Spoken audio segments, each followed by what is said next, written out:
As the hour of Shirzad's secret departure neared, preparations for the party pressed on.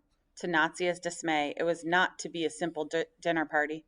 It was a celebration of the completion and sale of the Sahib's latest construction project, a soap factory.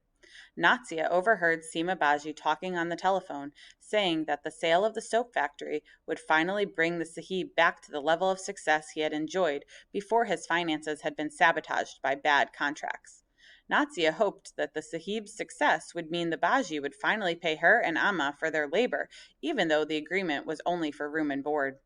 News of the factory's completion charged Seema with an excitement that Natsia had not witnessed in the months she had been employed by the Baji.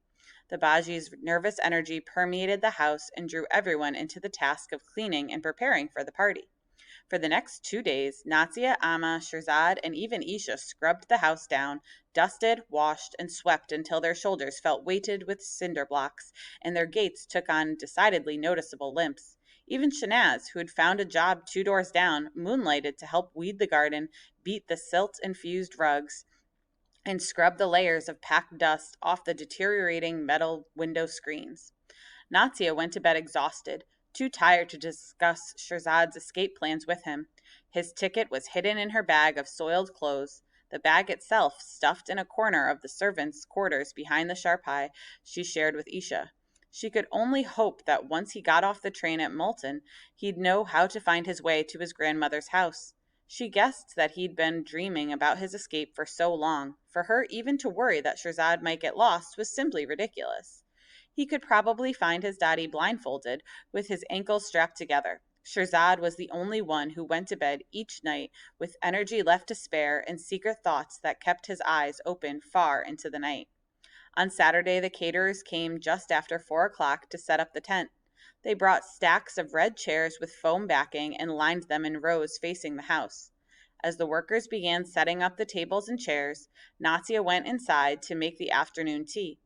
While the kettle simmered, she peeked through the window curtains in the dining room to watch the flurry of activity at the front of the house. Shirzad fussed with the chairs while the other workers set up tables in the driveway for the serving area. Cooking stations were set up for the chicken tikka barbecue and a pit for the naan, which would be freshly baked. The double doors of the wrought iron gate were wide open, with the back end of the caterer's truck partially in the driveway, the front end jutting out into the street. Neighboring servants and chowkidars milled about, murmuring among themselves and craning their necks while they tried to see inside.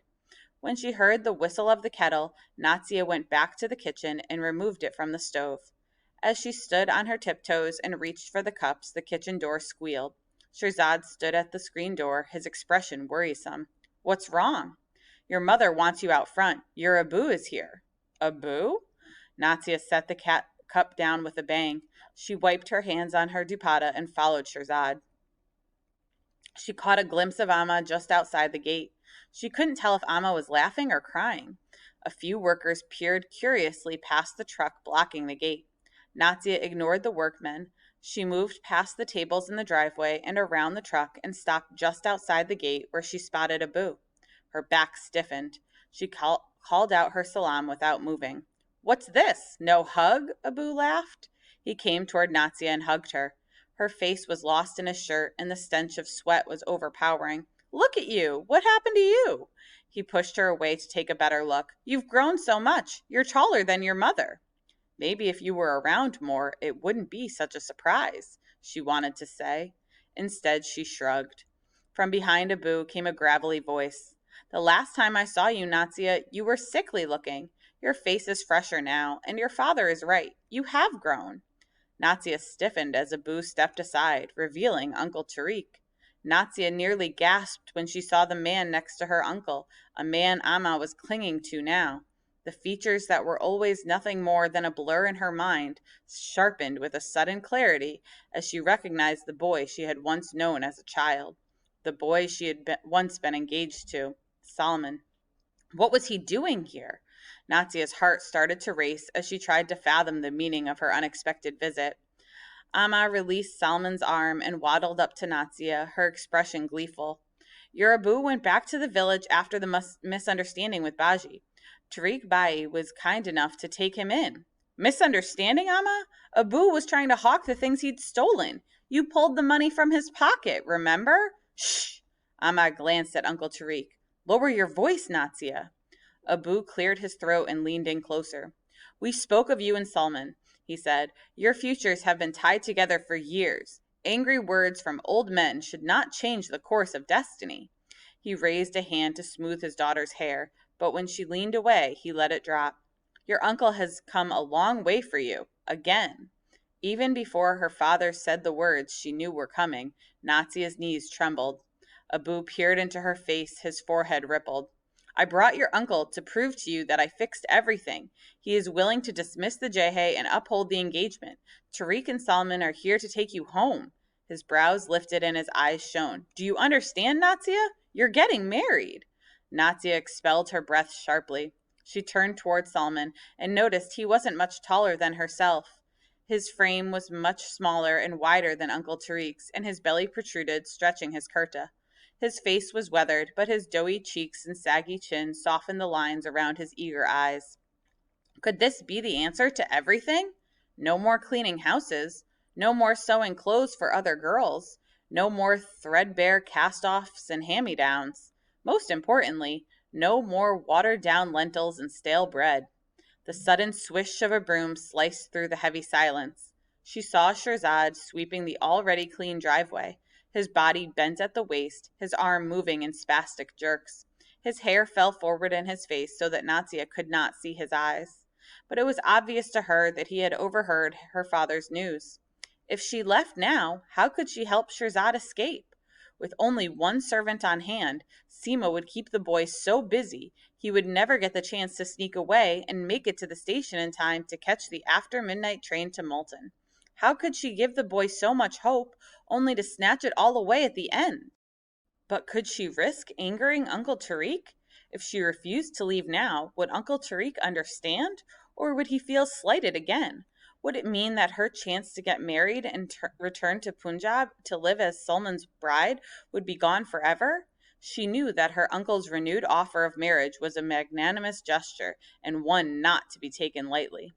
But something hard inside her, a stiffness she had not felt before, kept her back straight and eyes defiant.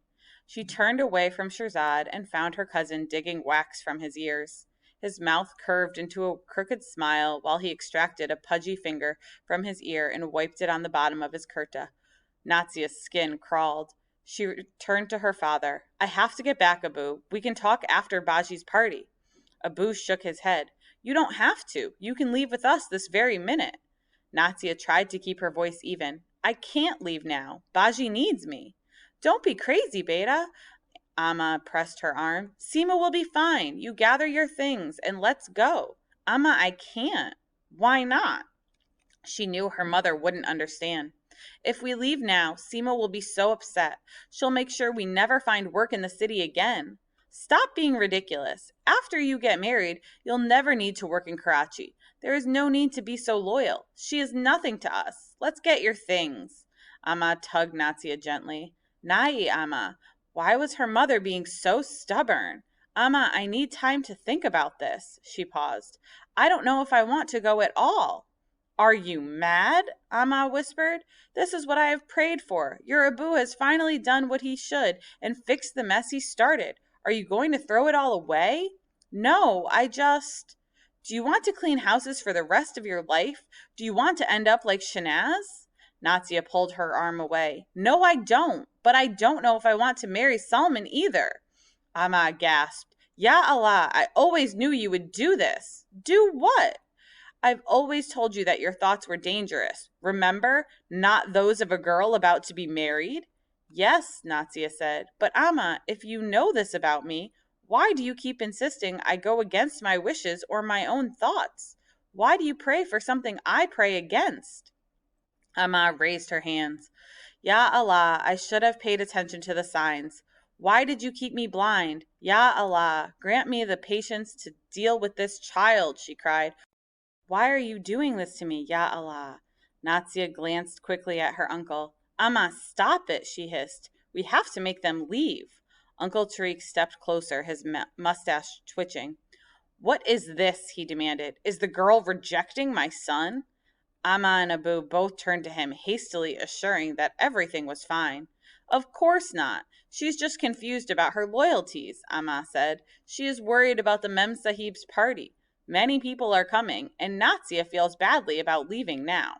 Uncle Tariq cast a stern look at Natsia. She knows her responsibilities. She has never shirked them, even when her own father and brother have. Let her stay. We do not leave until tomorrow night anyway. Salman and I will come back for her on the way to the station. He called out to his son. Is that fine, Salman? Natsia's cousin shook his head. Why? We have only one day in Karachi to finish the shopping. Natsia should come now to choose what she likes, and I won't have to listen to her complain about my choices after the wedding. I will be happy with whatever you choose, Natsia said. Please go on without me and don't even think about my preferences. I'm sure you and Uncle Tariq have excellent taste. I couldn't possibly gather all my things and leave so abruptly. Please understand. One night, that's all I ask. All right, Uncle Tariq said finally. Your father will come with us and choose on your behalf. We will return for you tomorrow evening before we leave for the station. Make certain you are ready to leave then, Beta. There will be no more opportunities after this. Natsia's shoulders sagged with relief. Thank you. She backed away from her parents and her uncle, ignoring her cousin's scowl. Allah Hafiz. She walked through the gate and around the catering truck. As she passed Shirzad, he snapped to attention, tossed the broom against his shoulder like a rifle, and saluted her. You'd better be worth all this trouble, she muttered to him. Shirzad laughed, and the sound lifted Natsia's spirit. She would do this one thing for Shirzad, and then she'd have to decide about her own future. She had less than 24 hours to make up her mind. One thing at a time, she said to herself. First, free Shirzad. Second, free yourself if you dare. Natsia tried to push the nagging thoughts from her mind and rushed back to the kitchen where the tea had turned cold and bitter.